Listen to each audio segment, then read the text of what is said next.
નમસ્કાર મિત્રો, સ્વાગત છે બધા મિત્રોનો અમારી યુટ્યુબ ચેનલમાં. હું છું આપનો મિત્ર ભાવિક વઘાસિયા.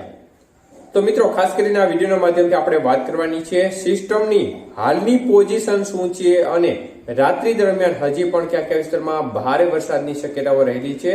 સંપૂર્ણ માહિતી જોશું તે પહેલા જે પણ મિત્રો નવા છે તે ચેનલ સબસ્ક્રાઇબ કરી લેજો.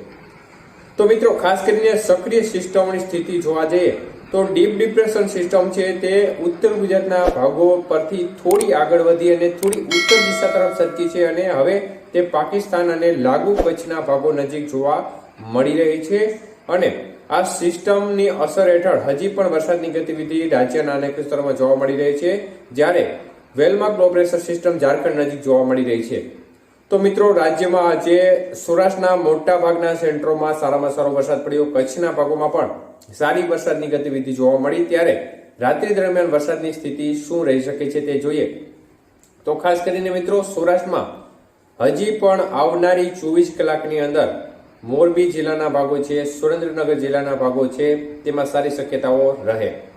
પરંતુ ખાસ કરીને વાત કરીએ તો જામનગર, દ્વારકા, પોરબંદર જિલ્લાના ભાગો છે, એમાં હજી પણ મધ્યમથી ભારે વરસાદ આવનારી 24 કલાકની અંદર જોવા મળી શકે છે. રાત્રિ દરમિયાન પણ આ ભાગોમાં ભારે વરસાદની શક્યતાઓ છે.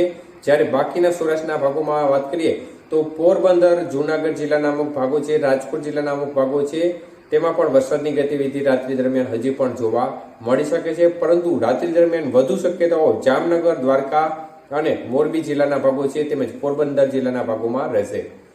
તો દક્ષિણ ગુજરાતના ભાગોમાં વરસાદની ગતિવિધિ ઘટી જશે, પરંતુ છૂટાછવાયા રેડા ઝાપટાથી હળવા વરસાદની સંભાવનાઓ હજી પણ રાત્રિ દરમિયાન અમુક વિસ્તારમાં રહે. તે પ્રકારે મધ્ય પૂર્વ ગુજરાત અને ઉત્તર ગુજરાતના ભાગોમાં પણ રેડા ઝાપટા સ્વરૂપે વરસાદની ગતિવિધિ જોવા મળે. અમુક વિસ્તારમાં ઝાપટાથી હળવો વરસાદ, સીમિત વિસ્તારમાં ક્યાંક ક્યાંક મધ્યમ વરસાદ પણ હજી પડી શકે છે. તો રાત્રિ દરમિયાન કચ્છના ભાગોમાં સૌથી વધુ શક્યતાઓ રહેશે, જેમાં કચ્છના જે નખત્રાણા છે, નલિયા, માંડવી, મુન્દ્રા, ભુજ, અંજાર, ગાંધીધામ સહિતના ભાગો છે, આ વિસ્તારમાં રાત્રિ દરમિયાન પણ મધ્યમથી ભારે અને અમુક સેન્ટરોમાં અતિ ભારે વરસાદ જોવા મળી શકે છે. રાપર, ભચાઉ, ખાવડા આજુબાજુના ભાગો છે, હાજીપીર આજુબાજુના ભાગો છે, તેમાં પણ હજી વરસાદની ગતિવિધિ જોવા મળે અને ત્યાં પણ હળવો મધ્યમ વરસાદ અને સીમિત વિસ્તારમાં ભારે વરસાદની શક્યતાઓ રાત્રિ દરમિયાન રહેશે.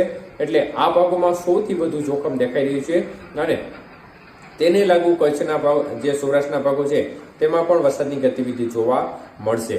તો ડીપ ડિપ્રેશન સિસ્ટમ છે તે ખાસ કરીને થોડી ફરી એકવાર નીચે આવશે અને કચ્છના ભાગોની અંદર આવી જવાની શક્યતાઓ છે.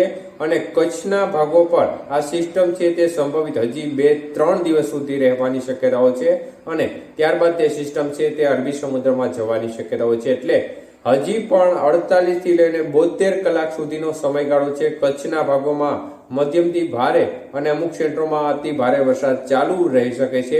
સૌરાષ્ટ્રના જે લાગુ વિસ્તારો છે, કચ્છને લાગુ સૌરાષ્ટ્રના ભાગો છે, તેમાં પણ વરસાદની ગતિવિધિ હજી પણ યથાવત રહી શકે છે આવનારી 24 થી 36 કલાકની અંદર. તો સિસ્ટમ કચ્છના ભાગોમાં ફરી કેટલી નીચે આવે તેના પર સૌરાષ્ટ્રના બીજા વિસ્તારો છે તેમાં પણ વરસાદની ગતિવિધિનો મુખ્ય મદાર રહેશે.